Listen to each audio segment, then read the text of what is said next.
آل سيدنا محمد كما صليت على إبراهيم وعلى آل إبراهيم في العالمين إنك حميد مجيد.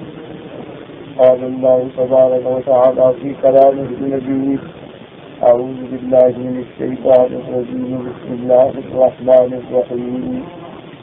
ولقد أخذنا إلى آدم من قبل فنسي ولم نجد له عزما. وإذ قلنا للملائكة اسجدوا لآدم فسجدوا إلا إبليس أبى. فقلنا يا آدم إن هذا عدو لك ولزوجك فلا يخرجنكما من الجنة فتشقى. إن لك ألا تجوع فيها ولا تعرى وأنك لا تظمأ فيها ولا تضحى. فوسوس إليه الشيطان قال يا آدم هل أدلك على شجرة الخلد وملك لا يبلى. فأكلا منها فبدت لهما سوآتهما وطفقا يخصفان عليهما من ورق الجنة. وعصى آدم ربه فغوى ثم اجتباه ربه فتاب عليه وهدى.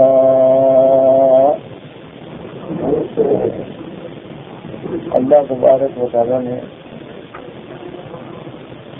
کلام مقدس کی ان آیات مبارکہ میں قصہ سیدنا آدم علیہ السلام ذکر فرمایا ہے. جیسا الحمدللہ ہم پہلے پڑھ چکے ہیں اور سن چکے ہیں کہ بعض پیغمبر ایسے ہیں جن کا قصہ اللہ نے قرآن مبارک میں متعدد صورتوں میں ذکر فرمایا ہے. جیسے حضرت آدم علیہ السلام کا قصہ سورۃ بقرہ میں بھی اللہ نے ذکر فرمایا، سورۃ اعراف میں بھی اللہ نے ذکر فرمایا، سورۃ ہجر میں بھی اللہ نے ذکر فرمایا، سورۃ طٰہٰ میں بھی اللہ نے ذکر فرمایا، سورۃ صاد میں بھی اللہ نے ذکر فرمایا ہے. تو بعض پیغمبر ایسے ہیں جن میں حضرت آدم علیہ السلام، حضرت ابراہیم علیہ السلام، حضرت موسیٰ علیہ السلام، حضرت عیسیٰ علیہ السلام کے ان کے واقعات کو اللہ تبارک و تعالی نے مختلف طریق سے اور اسالیب مختلفہ سے متعدد بار اور اس کی حکمت جو ہے تمام حکمتیں اللہ کے علم میں ہیں، لیکن جو واضح حکمتیں ہیں وہ یہ ہیں کہ آدم علیہ السلام ابو البشر ہیں، انہی سے انسانیت کی ابتدا ہے. سب سے پہلا انسان جس کو اللہ نے پیدا فرمایا وہ حضرت آدم، پھر حضرت آدم علیہ السلام کی نسل قیامت تک چلی. تو اس لیے بھی اس کے قصے کو بار بار دہرایا تاکہ انسانیت کا مقام، عظمت انسانیت، مقام آدمیت اور اس کی اتنا عرفہ شان کہ اللہ نے اس کو مسجود الملائکہ بنایا اور اللہ نے خلافت عرضی کا حقدار بنایا. یعنی اللہ نے ملائکہ میں سے کسی کو خلیفہ نہیں بنایا، لیکن آدم علیہ السلام کو اللہ نے خلافت عرضی کے لیے مستحق قرار دیا. اور پھر حضرت آدم علیہ السلام کا جنت میں رہنا، حضرت آدم علیہ السلام کی پیدائش، حضرت آدم علیہ السلام کا جنت سے اتارا جانا، پھر حضرت آدم علیہ السلام کا اس دنیا میں آ کے اس دنیا کی آبادی کا سبب بننا، یہ ایسے واقعات ہیں کہ ان کو بار بار دہرایا جائے تاکہ ہر انسان جو ہے وہ اپنی اصلیت سے، اپنے اصل سے مربوط رہے. کیونکہ جو قومیں اپنے اصل کو بھول جاتی ہیں وہی قومیں تباہ ہو جاتی ہیں، اور جو قومیں ہمیشہ اپنے اصل پہ جمی رہتی ہیں ان کو اللہ تبارک و تعالیٰ کامیابی سے امکنار فرماتے ہیں۔ اور اسی طرح سیدنا ابراہیم علیہ السلام کو اللہ نے ایسی شان بخشی کہ آپ نے بڑی قربانیاں دی، بہت بڑے امتحانات سے گزرے ہیں۔ اللہ کی توحید کے لیے انہیں آگ سے گزرنا پڑا۔ ایک تو محاورہ ہوتا ہے نا جی، آگ کے دریا سے گزر جانا۔ حضرت ابراہیم تو واقعات آگ کے دریا میں گزرے۔ حضرت ابراہیم علیہ السلام کو ہجرت فرمانی پڑی۔ حضرت ابراہیم علیہ السلام کو اپنی قوم اور اپنے والدین سے بھی مقابلہ کرنا پڑا۔ حضرت ابراہیم علیہ السلام کو وقت کے طاغوت سے ٹکرانا پڑا۔ حضرت ابراہیم علیہ السلام کو اپنے بچوں کو چھوڑنا پڑا۔ حضرت ابراہیم علیہ السلام کی بڑی قربانی، اور تمام ملتیں جو اس زمانے میں موجود تھیں وہ بھی اپنے آپ کو حضرت ابراہیم کی ملت سمجھتے، اس لیے ضروری تھا کہ اللہ حضرت ابراہیم کے قصے کو کھول کھول کے بیان کرے تاکہ حقیقت سمجھ آئے کہ یہودیت بھی جھوٹ بولتی ہے، نصرانیت بھی جھوٹ بولتی ہے، صحیح دعویٰ وہ ہے جو اسلام نے پیش کیا ہے، اور صحیح قصہ وہ ہے جو اللہ کے قرآن نے بیان کیا ہے۔ اس لیے حضرت ابراہیم علیہ السلام کا قصہ بار بار دہرایا۔ سیدنا موسیٰ علیہ السلام ہیں جو کہ ان کے ماننے والے حضور کے زمانے میں موجود، یہود موجود تھے، تاکہ مدینہ منورہ میں موجود تھے، بڑے بڑے قبائل ان کے آباد تھے، اور وہ دعوے دار تھے کہ ہم موسیٰ علیہ السلام کو مانتے ہیں، تورات ہماری کتاب ہے اور ہم شریعت موسوی پہ چلتے ہیں۔ اس لیے اللہ نے موسیٰ علیہ السلام کے قصے کو بیان فرمایا کہ یہ جھوٹ بولتے ہیں، تورات کو بدل ڈالا ہے، احکام شریعت میں تبدیلیاں کر دی ہیں، یہ موسیٰ علیہ السلام کا نام لیتے ہیں لیکن ان کو نہیں مانتے ہیں، اس لیے موسیٰ علیہ السلام کا ذکر بھی بار بار ہے۔ سیدنا عیسیٰ علیہ السلام کے ماننے والے بھی چونکہ موجود تھے، اور بعض ان میں دعویٰ کرتے تھے کہ عیسیٰ علیہ السلام خدا کا بیٹا ہے، بعض دعویٰ کرتے تھے نعوذ باللہ کہ بی بی مریم اللہ کی بیوی ہے، بعض دعویٰ کرتے تھے کہ خود عیسیٰ علیہ السلام جو ہے خدا ہے لیکن انسان کی شکل میں آئے ہیں، اور بعض کہتے تھے کہ بھی تین میں سے تیسرا ہے، یعنی ان تین میں کوئی ایک خدا ہے، لیکن ہم اس حقیقت تک نہیں پہنچ سکے ہیں۔ بعض کہتے ہیں عیسیٰ علیہ السلام فوت ہو گئے، بعض دعویٰ کرتے ہیں عیسیٰ علیہ السلام کو ہم نے پھانسی پہ چڑھا دیا ہے۔ اس لیے اللہ نے قرآن پاک میں عیسیٰ علیہ السلام کے واقعے کو بھی اتنا کھول کے بیان کیا ہے کہ دنیا کی کوئی طاقت آج تک قرآن کی کسی خبر کو نہیں جھٹلا سکی ہے۔ آپ دیکھیں کہ اس وقت دنیا میں یہودیت کو اور نصرانیت کو کتنا عروج حاصل ہے، یعنی اس وقت دنیاوی علوم کے اعتبار سے، اس وقت دنیا میں یعنی میڈیا کے اعتبار سے، اس وقت دنیا میں دولت کے اعتبار سے، اس وقت دنیا میں فوجی قوت و سیاسی طاقت کے اعتبار سے نصرانیت اور یہودیت کا بالکل عین سورج نصف النہار سے ہے، لیکن ان کو بھی یہ ضرورت نہیں ہو سکی کہ اللہ کے قرآن کی کسی خبر کو جو سنا سکیں۔ اللہ تبارک و تعالیٰ نے قرآن پاک میں جو بتلایا ہے اس کی کوئی تردید نہیں کر سکا، بلکہ جس نے بھی ٹھنڈے دل سے سنا اس نے تصدیق کی کہ صدق اللہ، اللہ نے جو قرآن میں فرمایا یہی حق ہے۔ اسی لیے آپ دیکھیں کہ نجاشی نے جب سنا، اسی لیے آپ دیکھیں کہ ہرقل نے جب سنا اور بالکل منصفانہ انداز میں غور کیا۔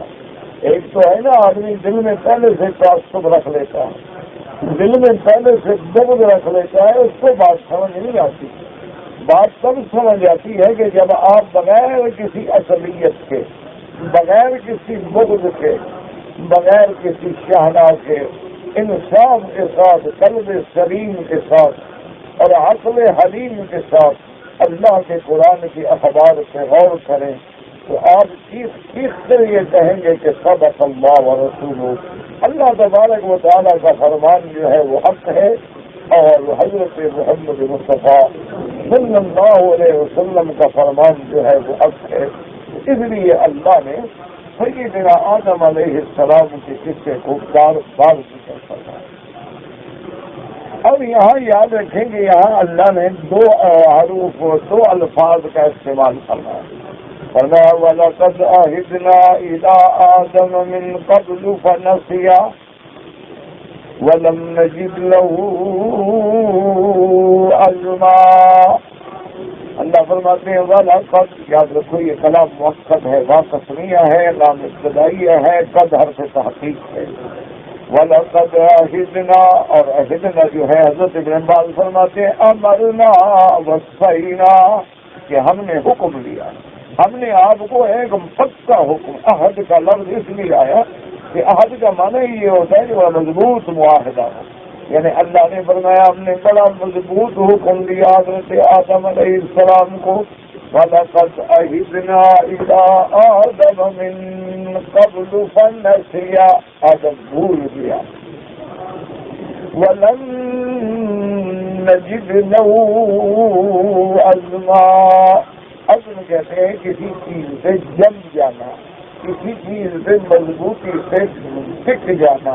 تو اللہ فرماتے ہیں کہ آدم کو ہم نے اس عہد سے مضبوطی سے جمنے والا نہ پایا۔ تو دو لفظ آئے کہ ایک تو ہم نے اس کو مضبوطی سے جمنے والا نہ پایا، اور دوسرا لفظ آیا کہ آدم علیہ السلام بھول گئے۔ دو لفظ اللہ نے قرآن پاک میں ارشاد فرمائے۔ اچھا یاد رکھیں کہ اسی طرح اسی آیات مبارک میں انشاءاللہ ہم آگے جا کے پڑھیں گے کہ اللہ نے یہ بھی فرمایا وَعَصَىٰ آدَمُ رَبَّهُ فَغَوَىٰ، کہ آدم نے اپنے رب کی نافرمانی کی۔ تو عصا عصیان سے ہے جو اطاعت کی ضد میں ہے۔ اطاعت مانا فرما برداری، عصیان مانا نہ فرمانی۔ اسی لیے قرآن کہتا ہے کہ حضرت موسیٰ علیہ السلام ابھی آپ پڑھ کے آئے افعصیت امری، کیا تم نے میرے حکم کی نافرمانی کی؟ تو اب بات یہ سمجھیں کہ انبیاء علیہم السلام سے نافرمانی اللہ کی تو بہت بڑا گناہ ہے۔ تو یہاں اس لفظ کا استعمال ہوا عصا کا بھی اور ربا کا بھی، اور روایت جو ہے یہ رشد کے ضد میں ہے، کیونکہ جو آدمی رشد پہ نہ ہو وہ غوایت میں ہوگا، جو ہدایت میں نہ ہو وہ ضلالت میں ہوگا۔ ہدایت جو ہے وہ ضلالت کے مقابلے میں ہے، اور رشد جو ہے وہ غی کے مقابلے میں ہے۔ ہمیشہ قرآن پاک میں آپ دیکھتے ہیں کہ من یہد اللہ فلا مضل لہ، جس کو اللہ ہدایت دے اس کو کوئی گمراہ نہیں کر سکتا، اور جس کو اللہ گمراہ فرما دے اس کو کوئی ہدایت نہیں دے سکتا۔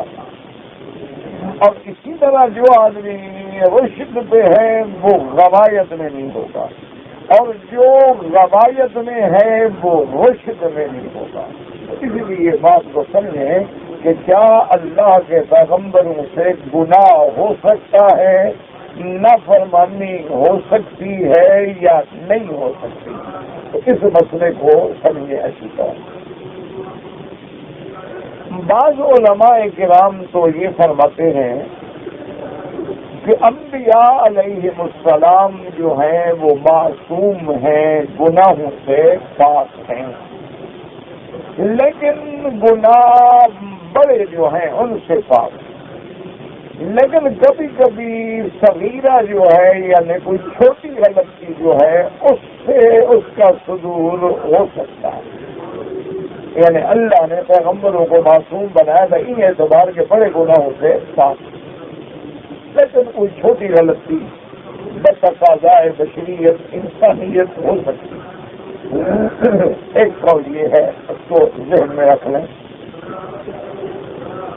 اور دوسرا قول یہ ہے کہ انبیاء اور اللہ کے رسول جو ہیں وہ معصوم ہیں، گناہوں سے پاک۔ یاد رکھو انبیاء اور رسولوں کے سوا کوئی معصوم نہیں. ایک بات ہمیشہ ذہن میں رکھیں، کیونکہ شیعہ حضرات نے یہ عقیدہ بنایا ہے کہ ائمہ کرام جو ہیں وہ بھی معصوم ہیں. ان کے نزدیک یعنی 12 امام جو ہیں وہ بھی معصوم ہیں، ان سے بھی کوئی غلطی، کوئی خطا، کوئی گناہ نہیں ہو سکتا. تو یہ غلط بات. اچھا، اسی طرح بعض ہمارے مسلمانوں میں بھی ہمارے کچھ بھائی جہالت کی وجہ سے، عدم علم کی وجہ سے یا محبت کے غلو کی وجہ سے اس عقیدے میں بھی ہے کہ بھئی جتنے اللہ کے اولیاء اللہ ہیں، ولی ہیں، بڑے بڑے بزرگ ہیں، وہ بھی معصوم ہیں. تو یہ عقیدہ غلط ہے. بات ہوتی ہے معصوم جو ہیں وہ صرف اللہ کے پیغمبر ہیں. ہمیشہ اچھی طرح یاد.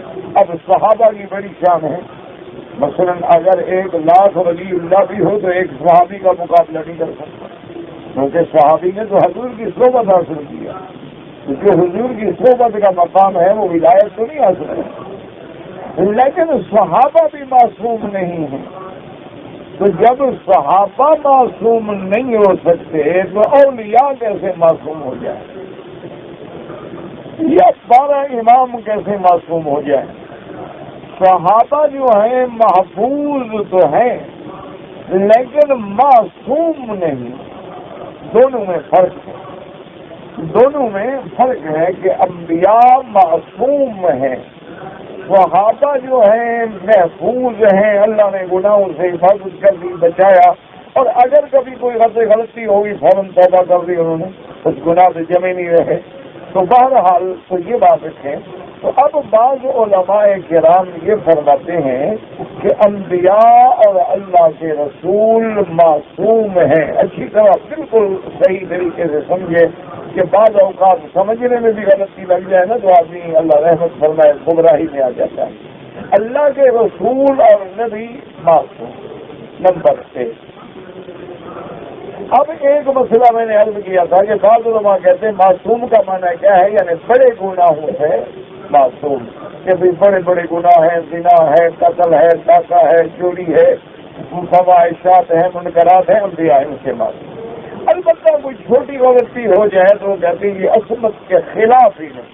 کہ چھوٹی سی غلطی کا صدور ہو جانے سے مقام عصمت جو ہے وہ مجروح نہیں ہوتا. لہذا ان کے عقیدہ یہ ہوا کہ معصوم ہونے میں بھی اتفاق ہے نا، کوئی جھگڑا نہیں، لیکن معصوم جو ہیں بڑے گناہوں سے. اب دوسرا قول سنیں. دوسرا قول بعض علماء فرماتے ہیں کہ انبیاء معصوم ہیں بے شک، لیکن نبوت کے ملنے سے پہلے تو غلطی ہو سکتی ہے. یعنی ابھی ان کو نبوت نہیں ملی، نبوت تو ملتی ہے 40 سال کے بعد، نبوت نہیں ملی تو اس سے پہلے تو کوئی نہ کوئی وہ بھی چھوٹی غلطی، بڑی غلطی نا، بڑی غلطیوں سے تو معصوم ہے نا. وہ کہتے ہیں نبوت کے ملنے سے پہلے تو کوئی چھوٹی غلطی ہو سکتی ہے، لیکن نبوت کے ملنے کے بعد غلطی نہیں ہو سکتی. لہذا معصوم کا معنی یہ ہے، وہ کہتے ہیں کہ نبی معصوم ہے، رسول معصوم ہے. ابھی تو نبوت ملی نہیں، ابھی تو رسالت ملی نہیں، ابھی آدم علیہ السلام کو اللہ نے پیدا کیا، ابھی نبی تو نہیں بنایا، نبی تو آپ کو بعد میں بنایا گیا. تو اس لیے وہ کہتے ہیں بھی نبوت سے پہلے تو کوئی غلطی ہو سکتی ہے، لیکن نبوت اور رسالت ملنے کے بعد غلطی جو ہے نہیں ہو سکتی. اور وہ استدلال کس سے کرتے ہیں کہ قصہ آدم سے. اچھا، اسی طرح سے وہ استدلال کرتے ہیں قرآن پاک کی ایک آیت مبارک سے کہ جب موسیٰ علیہ السلام فرعون کے پاس آئے تو فرعون نے پہچان لیا اور کہا کہ الم نربک فینا ولیدا، کہ تم وہی موسیٰ نہیں ہو جو ہمارے گھر میں پل کے جوان ہوئے،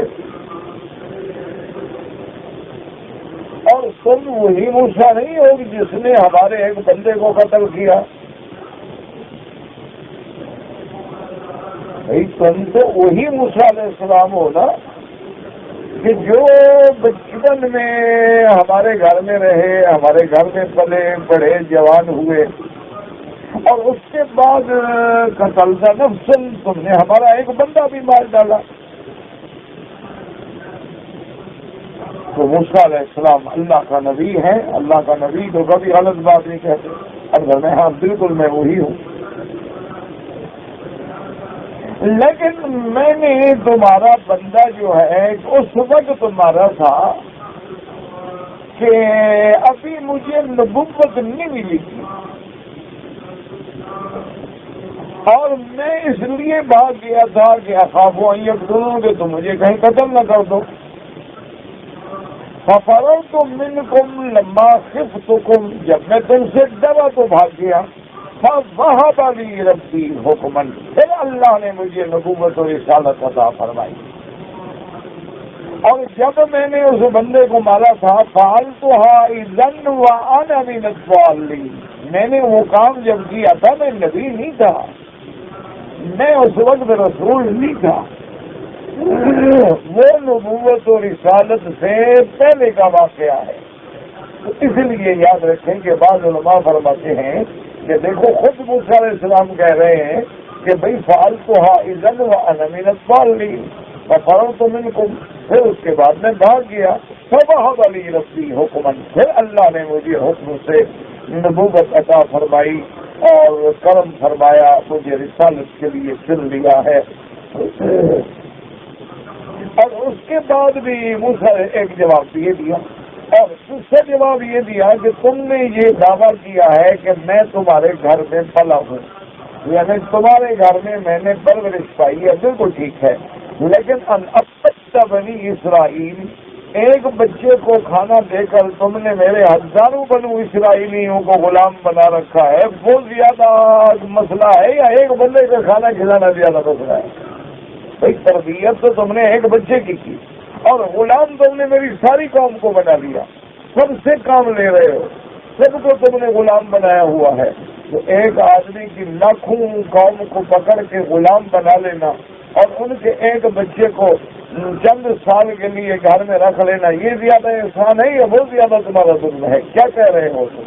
تو بہرحال ان علماء کا فرمان یہ ہے کہ انبیاء معصوم ہیں، اللہ کے رسول معصوم ہیں، لیکن نبوت ملنے کے بعد، رسالت ملنے کے بعد، لیکن نبوت سے پہلے غلطی ہو سکتی ہے، نبوت ملنے سے پہلے جو ہے وہ غلطی ہو سکتی ہے، بعد میں ان سے غلطی نہیں ہوتی، کیونکہ وہ کہتے ہیں کہ نبوت سے ملنے سے قبل ان کے ساتھ وحی کا تعلق نہیں ہوتا، وحی کا تعلق تب ہوتا ہے جب اللہ ان کو نبوت دیتے ہیں، اب وحی آنا شروع ہوتا ہے، اب وحی آ رہا ہے، ہر چیز کی ہدایت اور رہبری آ رہی ہے، تو اب غلطی نہیں ہے۔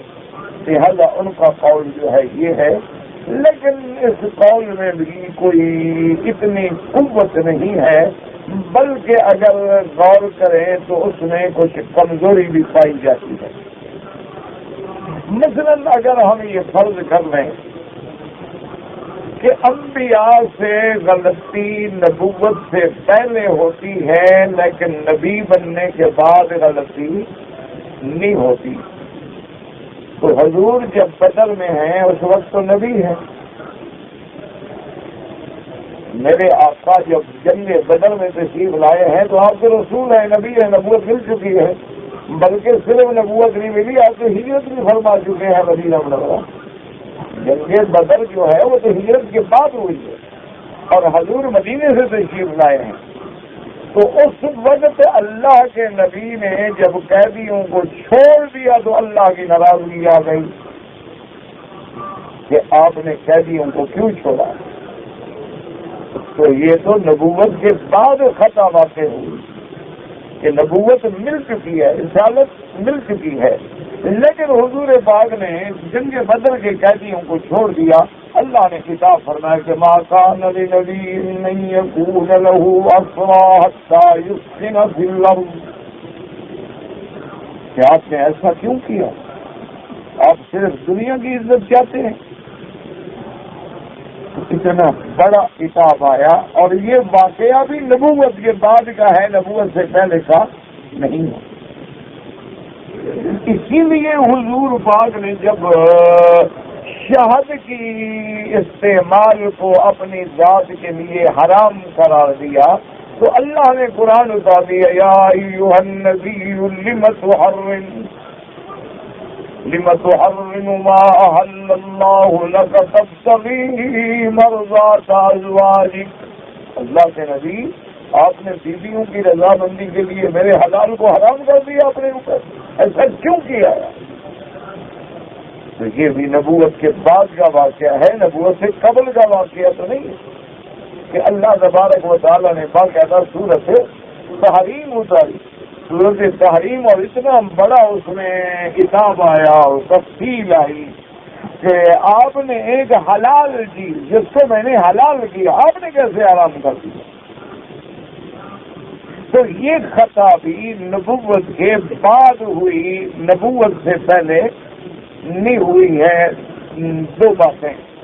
اب اسی طرح حضور صلی اللہ علیہ وسلم کے پاس جب کفار بیٹھے تھے،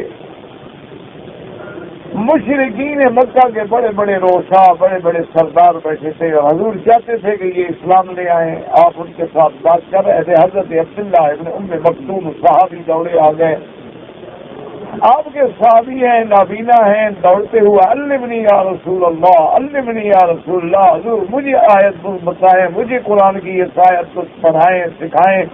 حضور ناراض ہو گئے کہ میں مشغول ہوں اور بڑے بڑے لوگ بیٹھے ہیں، مجھے توقع ہے کہ شاید میری باتوں سے ہدایت پا جائے، اور تم نے درمیان تم تو ہمارے صحابی ہو، باتیں بھی بن سکتے ہو۔ لیکن اللہ نے قرآن پاک میں ناراضی کا اظہار فرمایا کہ عبس وتولی ان جاءہ الاعمی وما يدریک لعلہ یزکی او یذکر فتنفعہ الذکری۔ اللہ نے فرمایا کہ آپ نے ایسا کیوں کیا؟ آپ نے اپنے چہرے پہ ناراضگی کا اور آپ نے تیوری کیوں چڑھائی، جبکہ ایک صحابی ہے، نابینا ہے، اور وہ تو فائدہ اٹھاتا آپ کی ہدایت۔ تو یہ واقعہ ابھی نبوت کے بعد ہے۔ تو اب سنیے مسئلے کو کہ علماء کرام نے ارشاد فرمایا ہے کہ تمام انبیاء اور رسول حضرت آدم سے لے کر حضرت محمد الرسول اللہ علیہم الصلوات والتسلیم، اللہ کے کروڑوں صلاۃ و سلام۔ انہوں نے کیا مسئلہ سمجھو کہ اللہ کے تمام نبی، تمام رسول جو ہے وہ معصوم ہیں،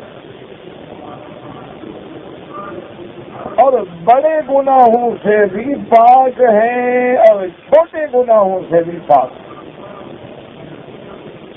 کیونکہ چھوٹے گناہ جو ہیں، اگر گناہ تو ہے نا، دیکھو نا، ایک بڑا گناہ ہے، ایک چھوٹا گناہ ہے تو صحیح، کسی بندے کو قتل کرنا بڑا گناہ ہے، لیکن تھپڑ مارو گناہ تو ہے۔ تو اس لیے یاد رکھیں، عقیدہ سمجھیں کہ اب تمام انبیاء اور اللہ کے رسول جو ہیں وہ معصوم ہیں، اللہ نے ان کو گناہوں سے پاک رکھا ہے، چاہے وہ بڑے گناہ ہوں یا چھوٹے گناہ۔ اسی لیے بی بی عائشہ صدیقہ رضی اللہ تعالی عنہا فرماتی ہیں کہ ما مس رسول ید رسول اللہ امرأۃ اجنبیۃ قط، کہ حضور کا ہاتھ کبھی غیر محرم عورت کے ہاتھ کے قریب چھو کے بھی نہیں گزرا ہے، یعنی کسی غیر محرم عورت کو حضور نے ہاتھ بھی نہیں دیا، یعنی اتنی چھوٹی سی بات پر بھی اللہ کا نبی جو ہے معصوم ہے۔ حالانکہ اللہ کا نبی تو باپ ہے، امت آپ کی اولاد ہے، لیکن اس کے باوجود بھی حضور اتنے پاک ہیں، حضور صلی اللہ علیہ وسلم ایسے معصوم ہیں کہ ان سے یہ معمولی سی بات کہ کسی عورت کو ہاتھ لگ جائے اللہ کا نبی اس سے بھی پاک. اچھا، نبوت کے ملنے کے بعد کی یہ بات بھی عائشہ فرما رہی ہے. حضور نبوت سے پہلے بھی یہ عالم ہے کہ جب کعبۃ اللہ بن رہا تھا، کعبۃ اللہ کی تعمیر ہو رہی تھی زمانہ قریش میں، اس وقت میرے آقا کی عمر مبارک جو ہے 25 سال تھی، عین عنفوان شباب تھا، اور نبوت ملی ہے 40 سال کی عمر میں، یعنی ابھی نبوت نہیں ملی. حضور صلی اللہ علیہ وسلم بھی بنائے کعبہ میں شریک ہیں اور اپنی قوم کی مدد فرما رہے ہیں، پتھر اٹھا رہے ہیں، کام کرا رہے ہیں اور باقاعدہ کعبۃ اللہ کی تعمیر میں حصے دار. تو آپ کے چچا نے دیکھا کہ حضور جب پتھر اٹھاتے ہیں اور اٹھا کے کندھے مبارک پہ رکھتے ہیں، صاف بات ہے کہ بڑے بڑے پتھر تھے، بڑی تکلیف ہوتی تھی. تو اس نے کہا کہ یا رسول اللہ آپ تکلیف فرما رہے ہیں، آپ ایسا کریں نا کہ نیچے والی چادر جو ہے اتار لیں. اچھا، اس دور میں یہ کوئی عیب نہیں سمجھا جاتا تھا، کیوں کرتا لمبا ہوتا تھا. اچھا، ویسے بھی عام طور پر جاہلیت میں لوگ ایک دوسرے کے سامنے نہاتے تھے، جیسے آج کل ہمارے بھی جاہلیت میں دیکھیں دریاؤں پہ، سمندروں پہ، نہروں پہ سب ننگے نہاتے ہیں. یعنی سب حضرات جو ہیں وہ نعوذ باللہ زیادہ سے زیادہ وہ مہذب آدمی ہو تو جامعہ پہنے ہوئے ہوگا، وہ بھی مہذب لوگ، ورنہ جاہل جو ہے وہ تو نہروں پہ کھڑے ہوتے ہیں، کپڑے اتار کے رکھے اور بہت مار دیا. کیا ہے وہ ٹھیک ہے. تو چاچا نے عرض کیا کہ حضور آپ نے مہربانی کریں کہ اپنی چادر مبارک جو ہے نا نیچے والی، اس کو نکال کے کندھے پہ رکھ لیں تاکہ پتھر آپ کے کندھے پر اثر کر رہے ہیں، تکلیف دے رہے ہیں. حضور نے فرمایا کہ نہیں میں اسی طرح ٹھیک ہوں، لیکن چاچا تھا، باپ کی جگہ ہے، حجت ہے، انہوں نے چادر آپ کی کھینچی. حضور نکالے چادر یہاں کندھے پہ رکھیں. بچوں کے ساتھ تو بڑوں کو حجت ہوتی ہے نا، اور چاچا بھی باپ کے قائم مقام ہوتا ہے اور اس کو بھی مقام تھا، حجت تھی. تو اس نے آپ کی چادر مبارک کو پکڑ کے کھینچ کے حضور آپ تکلیف ہو رہے ہیں، دیکھو نا آپ کی تکلیف ہو رہی ہے، یہاں رکھے کندھے پہ چادر، سر پتھر ہوتا ہے. تو حضور اسی وقت بے ہوش ہو کے گر گئے. یعنی چادر ابھی پوری طرح کھلی بھی نہیں، لیکن حضور فوراً بے ہوش ہو گئے. چاچا بھی گھبرا گئے، سارے لوگ گھبرا گئے. اس کے بعد چاچا کو سمجھ آئی، اس نے کہا بس ٹھیک ہے، حضور کو اسی حال میں رہنے دو جیسے حضور تھے. تو حضور پاک صلی اللہ علیہ وسلم کا اللہ نے کپڑا کھلنا بھی گوارا نہیں کیا، حالانکہ ابھی تو نبوت بھی نہیں ملی، ابھی تو آپ نبی نہیں بنے، ابھی تو آپ کی عمر 25 سال ہے، نبوت ملی ہے آپ کو 40 سال. اچھا، اسی طرح ایک دفعہ میرے یہاں جب جوانی کے دن تھے، ان بوانے شباب تھا، تو آپ مکے والوں کی بکریاں چرانے کے لیے باہر جاتے تھے. تو حضور صلی اللہ علیہ وسلم کے ساتھ جو اور بھی عرب لڑکے تھے بکریاں چرانے والے، وہ حضور کے دوست بن گئے. تو ایک دن حضور نے اپنے ساتھی سے کہا کہ بھئی اگر کل صبح جو ہے نا تم میری بکریاں جو میں نے لینی ہے وہ بھی تم لے آنا.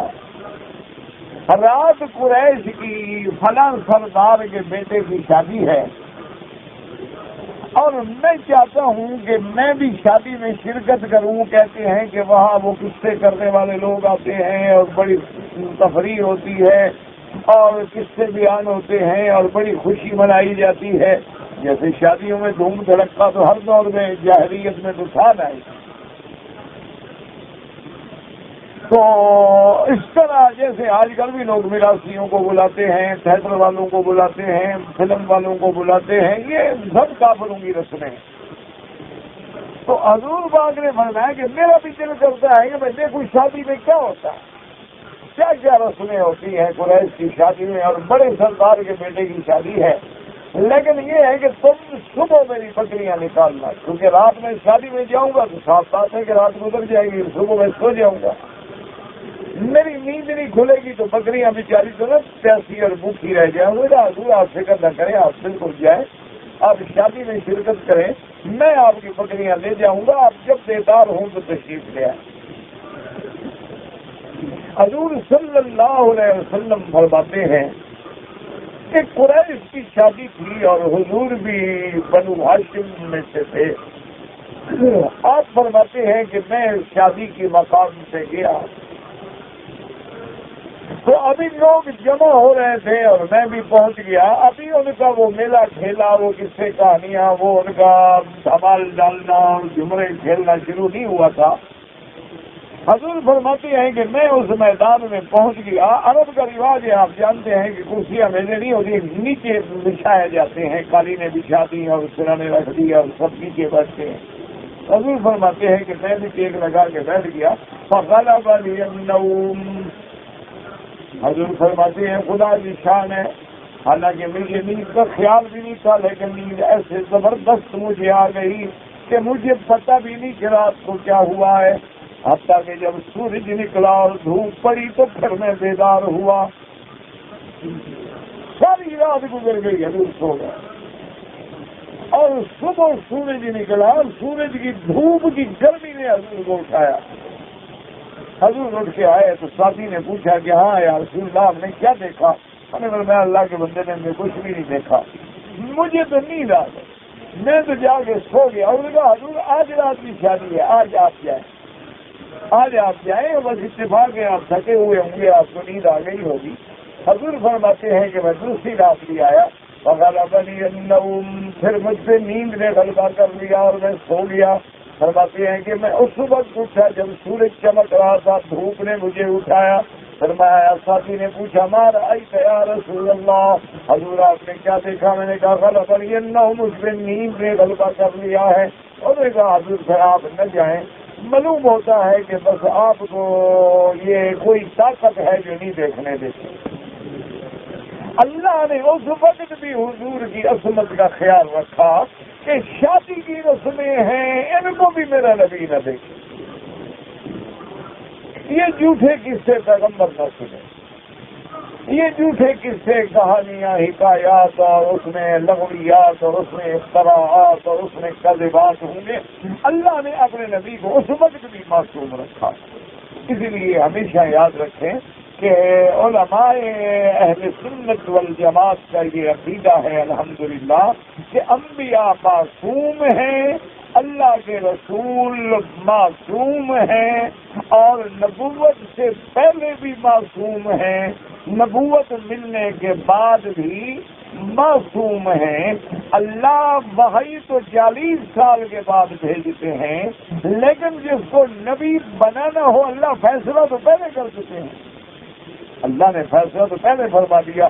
جیسے حضور فرماتے ہیں عند اللہ لخاتم النبیین فآدم بین الماء والطین، او کما قال رسول اللہ صلی اللہ علیہ وسلم۔ اور ایک حدیث میں لفظ آدم لمنجدل فی طینتہ، حضور نے فرمایا میں تو اللہ کے یہاں خاتم النبیین تھا، حتیٰ کہ آدم تو ابھی مٹی اور پانی میں تھے، یعنی ابھی آدم پیدا بھی نہیں ہوئے تھے۔ تو کیا مانا اللہ کا فیصلہ میری نبوت کا ہو چکا تھا۔ اللہ تبارک و تعالیٰ نے تفصیل پہلے سے لکھ رکھی تھی کہ اللہ مجھے نبی بنائیں گے، خاتم الانبیاء بنائیں گے۔ ابھی اللہ نے آسمان و زمین بھی پیدا نہیں فرمائے تھے، اور ابھی اللہ نے آدم کو بھی پیدا نہیں فرمایا۔ اس لیے صحیح حدیث سے مبارک میں آتا ہے اول ما خلق اللہ القلم، سب سے پہلے اللہ نے تقدیر کی قلم پیدا کی، اور اس تقدیر کی قلم کو حکم دیا اکتب ما کان وما یکون وما هو قائم الى یوم القیامہ۔ اللہ نے حکم دیا جو ہو چکا وہ بھی لکھ دو، جو آئندہ ہوگا وہ بھی لکھ دو، اور جو قیامت تک ہوگا وہ بھی لکھ دو، اور تمام لکھ کے صحیح سے لپیٹ کے لوح محفوظ میں رکھ دیے گئے۔ اور یہ تحریر کب ہوئی؟ آسمان و زمین کے بننے سے بھی 2000 سال پہلے۔ ابھی تو آسمان و زمین بھی نہیں بنے، ابھی تو آدم علیہ السلام پیدا بھی نہیں ہوئے، تو اللہ تبارک و تعالیٰ ہر چیز کا فیصلہ فرما چکے. اسی لیے بندے کا ایمان ہونا چاہیے نؤمن بالقدر خیرہ وشرہ من اللہ تعالی والبعث بعد الموت، کہ ہمارا ایمان ہے تقدیر میں جو خیر ہے جو شر ہے سب اللہ تبارک و تعالیٰ کی طرف سے ہے اور اللہ لکھ چکے ہیں، اور اللہ تبارک و تعالیٰ کا لکھا ہوا جو ہے کبھی غلط نہیں ہو سکتا. ہر چیز لوح محفوظ میں ہے، ہر چیز ولا رطب ولا یابس الا فی کتاب مبین. تو اب مسئلہ سمجھیں. تو اب یہ ہے کہ جب انبیاء معصوم ہیں تو پھر آدم علیہ السلام سے آخر اتنی بڑی غلطی کیوں ہو گئی؟ جب اللہ نے آدم علیہ السلام کو یہ بات بھی بتا دی تھی کہ آدم خبردار ان ھذا عدو لک ولزوجک، یہ جو شیطان ہے نا یہ تیرا بھی دشمن تیری بیوی کا بھی دشمن، اور یہ شیطان تمہیں جنت سے نہ نکلوا دے. اللہ نے یہ بھی بتلا دیا، اللہ نے یہ بھی فرما دیا ولا تقربا هذه الشجرة، اس درخت کے قریب نہ جانا، نہ اس کا پھل نہ پھول نہ پتے کوئی چیز استعمال نہیں کرنی. فتكونا من الظالمين، اور اگر آپ اس درخت کے قریب گئے، اس کو چکھ لیا، کھا لیا، استعمال کر لیا تو آپ بھی ظلم کرنے والوں میں ہوں گے.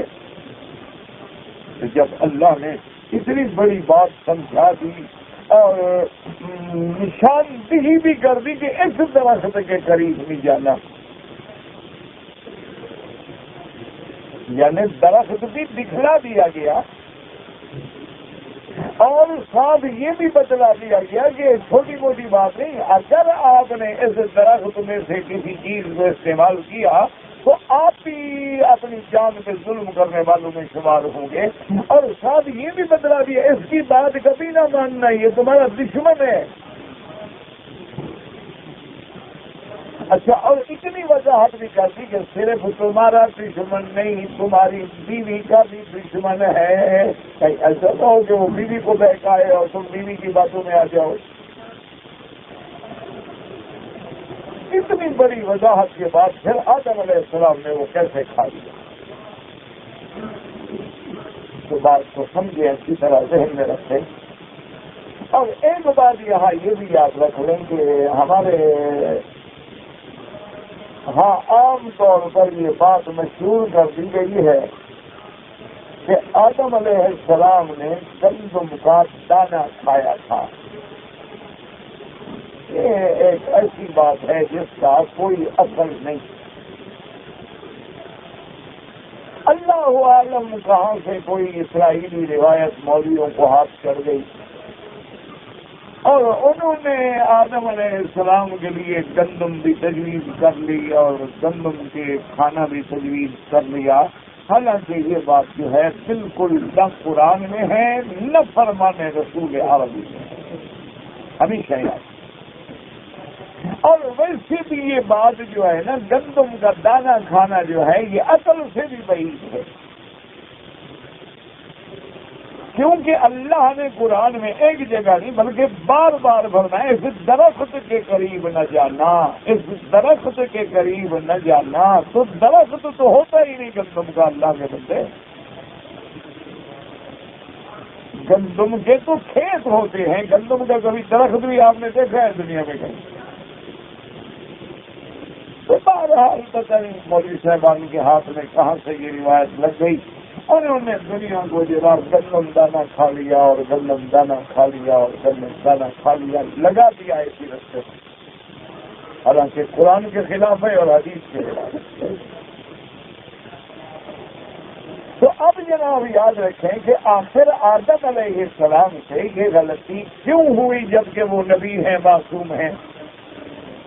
اچھا، اگر یہ غلطی نہیں ہے تو پھر لفظ عصیان کا اطلاق کیا گیا کہ فَعَصَىٰ آدَمُ رَبَّهُ. فغوا. تو اس بات کو سمجھیں، اس کا جواب بھی اللہ کے قرآن میں موجود ہے.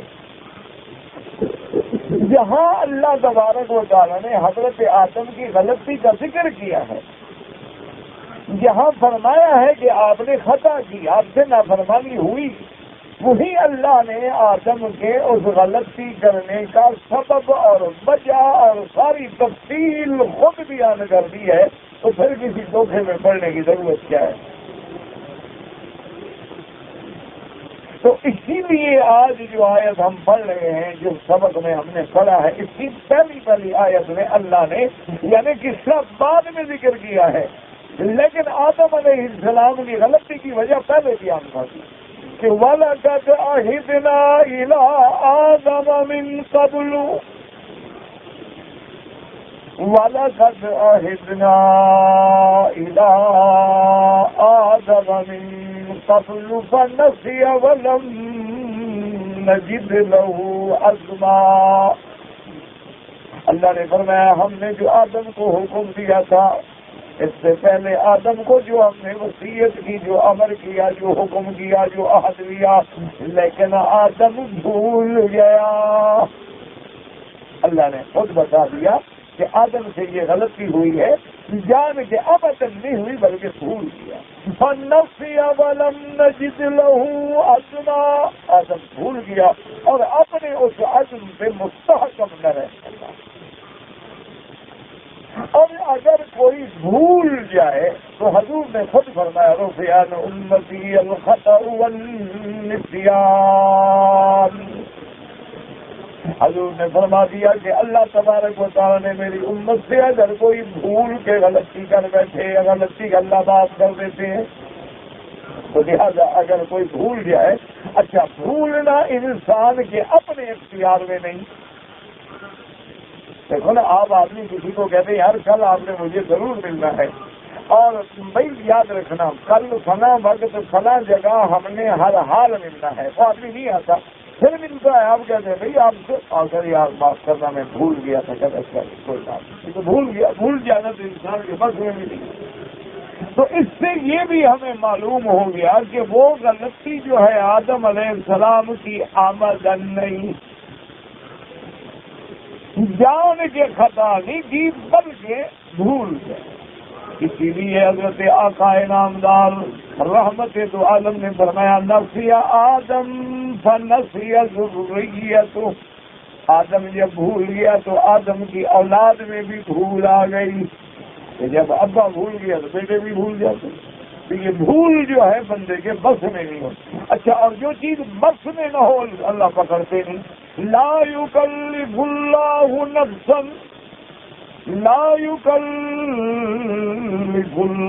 نفسا الا وسعها.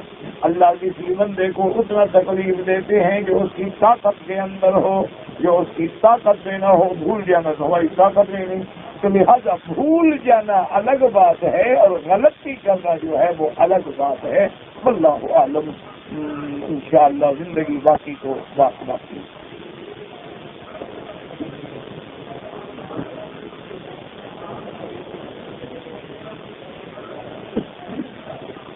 کہتے جی کہ کچھ لوگ آتے ہیں عمرے پہ اور وہ رک جاتے ہیں اور بعد میں حج کرتے ہیں. اللہ حج کو سب کا قبول فرمائے، لیکن میں ایک عرض کروں گا کہ یہاں کے اسلامی حکومت کے قانون کو نہ توڑا کریں. قانون توڑنے میں آپ کے لیے بھی پریشانی ہے، حجاج کے لیے بھی پریشانی ہے، کیونکہ حج معمولی سی بات نہیں ہے. اب حج جو ہے ماشاءاللہ جس میں لاکھوں کا اجتماع ہوتا ہے، تو اس کے لیے حکومت باقاعدہ ایک پلان بناتی ہے، پروگرام بناتی ہے. تمام ملکوں کے حجاج کی تعداد ان کے سامنے ہوتی ہے، اس کے مطابق وہ بسوں کا، گاڑیوں کا، مینا کا، عرفات کا، مزدلفہ کا، سڑکوں کا، ہر چیز کا ایک انداز لگاتے ہیں. اور اگر 2 لاکھ آدمی اور چوری بیٹھا ہوا تو اس کا کیا اندازہ لگائیں؟ پورا نظام کی طرح ہو جائے اور اس کا نقصان تمام بھارتیوں کو. اور دوسری بات یہ ہے کہ جب آپ آتے ہیں اور فارم پر کرتے ہیں تو لوگ باقاعدہ لکھ کے آتے ہیں کہ میں نے عمرہ کرنا ہے اور اپنے موت سے واپس آنا. اسی طرح بعض لوگ جو بیچارے دوسرے حج پہ لکھ دیں وہ حج کیا بھی کہ میں نے پہلے حج ہی نہیں کیا، حالانکہ پہلے 10 حج کر چکے ہوتے ہیں. تو اس لیے میری رائے یہ ہے کہ نہ جھوٹ بولیں، نہ اپنے آپ کو پریشان کریں، نہ اپنے ملکوں کو بدنام کریں، کیونکہ وہ پکڑ لیں گے پھر سختی ہوگی. کبھی یہ ہوتا ہے عورت حرم میں بیٹھ گئی، خامن پکڑا گیا، کبھی عورت پکڑی گئی، خامن نہیں رہا، اور ان کے لیے پرابلم، آپ کے لیے پرابلم، بدنامی الگ، ذلت الگ، خواری الگ. تو اللہ نے یہ حکم نہیں دیا ہے کہ اس طرح تم حج کرو. آپ عمرے پہ آئے ہیں، آرام سے تشریف لے جائیں. اللہ نے اگر مقدر میں لکھا عمرے پہ پہنچا دیا ہے تو اللہ پھر حج پہ بھی پہنچا دے. بس نہیں یہ بات کہ جو حج کر لے گا تو اللہ تو حج قبول فرمائیں گے انشاءاللہ. ورنہ ہم سب جو حج کریں گے ہمارا کون سا سارا مسئلہ ٹھیک ہے. کسی کا رزق غلط ہے، کسی کے پیسے غلط ہیں، کسی کے اعمال غلط ہیں، کوئی سودی کاروبار کرنے والا ہے، کوئی جوا کھیلنے والے ہیں، کوئی پرائز بانڈ اور سودی سرٹیفکیٹ لے کے دولت کماتے ہیں، کوئی قرضے بلا وجہ لے کے آتے ہیں. وہ کون سا ٹھیک کر رہے ہیں؟ ٹھیک کرنے والے تو اللہ جانے کتنے ہوں گے، لیکن ان کی دعا سے اللہ ہم سب پر بھی رحم فرمائیں گے کہ اپنے دروازے کی طرف بلا کر وہ اکرم الاکرمین ارحم الراحمین کسی کو محروم نہیں فرمائیں گے انشاءاللہ.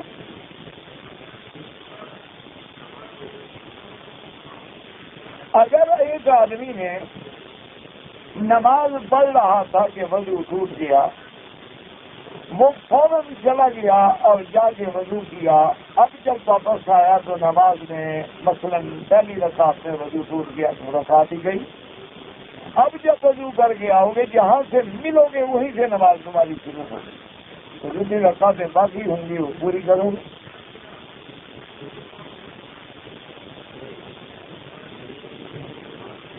کہتے جی کہ بعض عورتیں حالت احرام میں کیف ٹوپی لگاتی ہیں کہ پردہ نہ آگے منہ کو نہ لگے.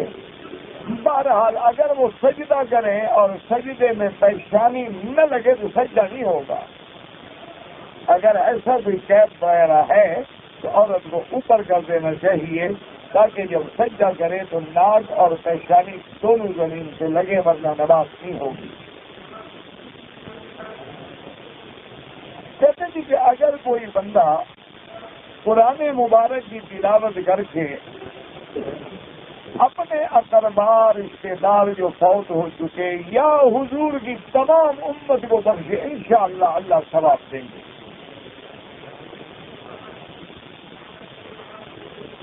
کہتے جی کہ اگر حرم کے دروازوں کے باہر جو فرش ہے اس پہ ہم جوتے پہن کے چل سکتے ہیں. اگر جوتے پاک ہیں تو آپ حرم میں بھی چل سکتے ہیں، اور گندے ہیں تو نہ وہاں چل سکتے ہیں نہ یہاں چل سکتے ہیں.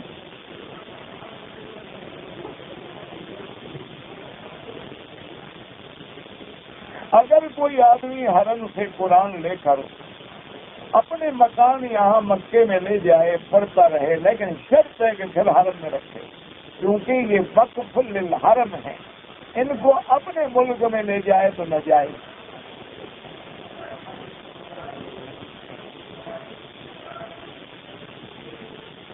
یہ پتہ نہیں آپ نے کیا لکھا ہے.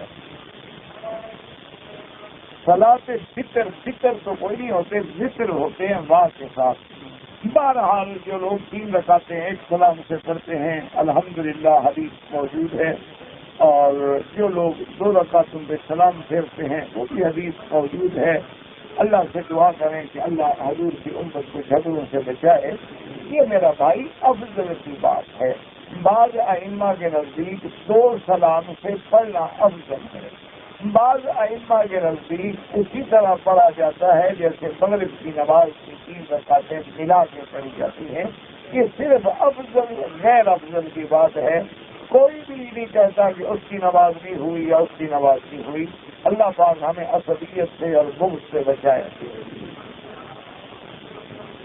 اگر کوئی آدمی ریاض سے آ رہا ہے کسی کام کے سلسلے میں تو امام احمد بن حنبل رحمۃ اللہ علیہ فرماتے ہیں کہ کام کی نیت سے آنے والے پر احرام باندھنا ضروری نہیں کہ اس کی نیت ہی عمرہ نہیں. وہ کہتے ہیں اگر عمرے کی نیت سے آئے اور پھر احرام نہ باندھے تو اب عمرہ بھی کرے گا دم بھی دے گا.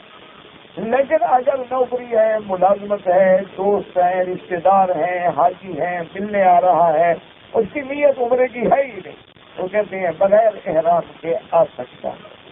امام ابو حنیفہ رحمۃ اللہ علیہ فرماتے ہیں کہ کسی حال میں بھی میقات سے مکہ سیدھا آنے والا بغیر احرام سے نہیں آ سکتا. وہ کہتے ہیں کہ میقات بنائے اسی لیے گئے کہ کوئی آدمی یہاں سے بغیر احرام سے نہ گزرے. اگر ہماری اپنی مرضی پر ہے تو پھر میقات کی پابندی کا کیا فائدہ؟ میقات تو بنایا اسی لیے گیا کہ کوئی آدمی بغیر احرام سے تجاوز نہ کرے.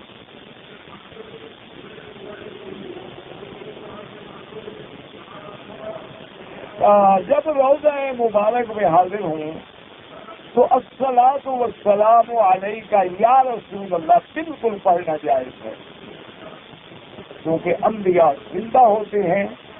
اللہ تبارک و تعالی نے زمین کو یہ طاقت ہی نہیں دی کہ وہ انبیاء کے جسے کو تکلیف پہنچا سکے.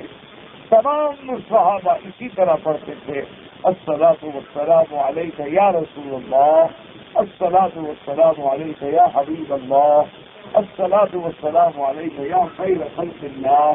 اس وقت جو ہے یہ پڑھنا جائز ہے. دور سے حرف ندا سے پکارنا منع ہے. دور سے پڑھیں تو درود شریف پڑھیں اور مواجہہ شریف میں جائیں تو بالکل اسی طرح صلاۃ و سلام پڑھیں انشاءاللہ.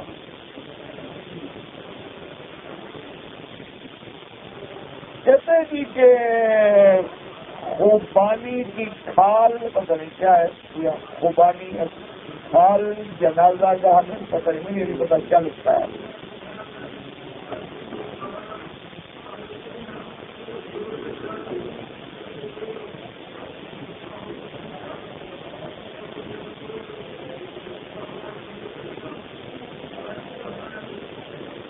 کہتے جی کہ ہم 7 آدمی تھے, ہم نے کام نہ کرنے کے لیے ہڑتال کی اور ہم نے کہا کہ جو آدمی کام کرے گا اس پر اس کی بیوی کو طلاق ہوگا. انشاءاللہ کچھ نہیں, تم لوگوں نے کہا نا, اس نے تو نہیں کہا کہ وہ اس پہ طلاق ہوگا.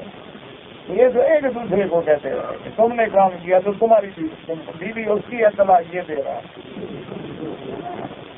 نا. کام کا جھگڑا تمہارا اگر کمپنی کے ساتھ ہے, بیوی کا کیا قصور ہے؟ توبہ کرو, استغفار کرو, ایسی لفظ نہ نکالا کرو. اگر بندہ خود کہے تو امام ابو حنیفہ تو بڑے سستے ہو, کہتے ہیں اگر کام کرے گا طلاق ہو جائے گی.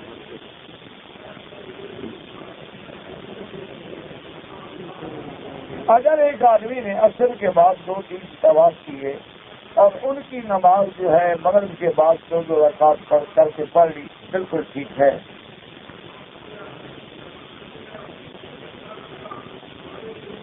میرے ایک دوست نے بیوی کو 3 طلاقیں دی ہیں. میرا بھائی یہ مسئلہ حنفی مسلک میں بڑا سخت ہے, ان کے نزدیک 3 شمار ہوتی ہے. لیکن میرا مشورہ یہ ہے کہ اگر تم یہاں رہتے ہو تو عربی میں سارا واقعہ لکھ کر دارالفتاء سے رجوع کرو, شاید اللہ تیرے لیے تو راستہ پیدا کر دیں. کہتے ہیں جی کہ بعض لوگ ننگے سر نماز پڑھتے ہیں, کچھ نہ کہو پڑھنے دو, تمہیں کیا تکلیف ہے؟ ان کو شوق ہے پڑھنے دو. بات یہ کہنا کہ ننگے سر نماز پڑھنا جو ہے سنت ہے, یہ بات نہیں سمجھ جاتی, کیونکہ اللہ کے قرآن میں بھی حکم ہے کہ یا بنی آدم خذوا زینتکم عند کل مسجد, اور حضور پاک نے بھی کبھی ایسا نہیں فرمایا کہ سر سے کپڑا اتار دیا ہو نماز پڑھی ہو. ایک ہے کہ کپڑا نہ ہو, پھر آپ قمیض بھی نہ ہو تو نماز پڑھ سکتے ہیں. صرف کپڑا سر کا کیا ہے, قمیض بھی گلے میں نہیں. لیکن جب کپڑا موجود ہے تو پوری طرح تیار ہو کے اللہ کی دربار میں ہے.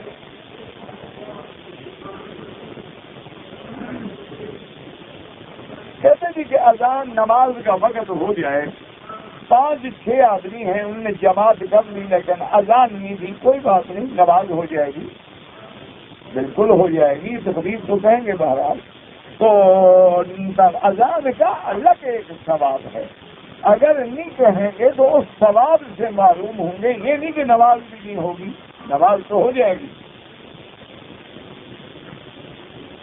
کہتے جی کہ دوران طواف لوگ ٹیلی فون کرتے رہتے، اللہ سے دعا کرو اللہ ہدایت دے، اور بندہ کیا کہے، بس دعا ہی کر سکتے ہیں، اور ایک دوسرے کو محبت سے سمجھایا بھی کرو کہ بھئی یہ اللہ کا گھر ہے، عبادت کی جگہ ہے، بند کر لو ٹیلی فون، جب حرم سے نکلو بعد میں اپنے قصے کہانیاں کر لینا۔ اب سے عمرہ کریں گے کوئی مسئلہ نہیں، لیکن ان کا حج تمتع ہوگا، اور ان کو حج کے دنوں میں ایک بکری رکھنی ہوگی۔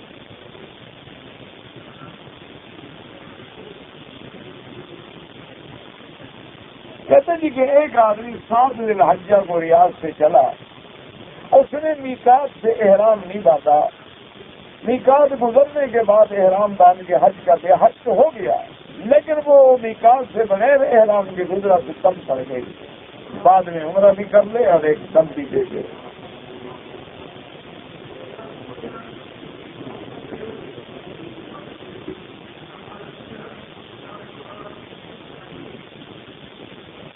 میرے ایک کزن نے اپنی بیٹی دوسرے کو دے دی، بہرحال اپنی بیٹی کو ماں کے دودھ سے محروم نہ کیا جائے۔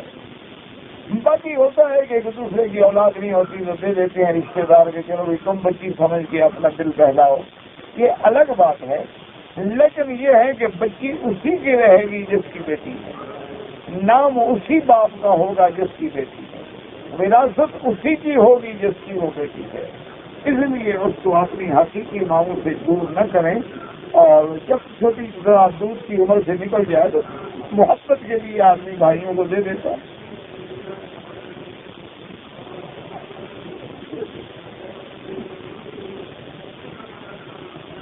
کہتے جی کہ بعض لوگوں کو پاکستان سے جب ہم عمرے کے لیے آ رہے تھے تو ایجنٹ حضرات نے ہمیں جو ڈیٹ دی تھی اس کے مطابق ہم احرام باندھ کے نیت کر کے لبیک پڑھ کے ایئرپورٹ پہ آ گئے۔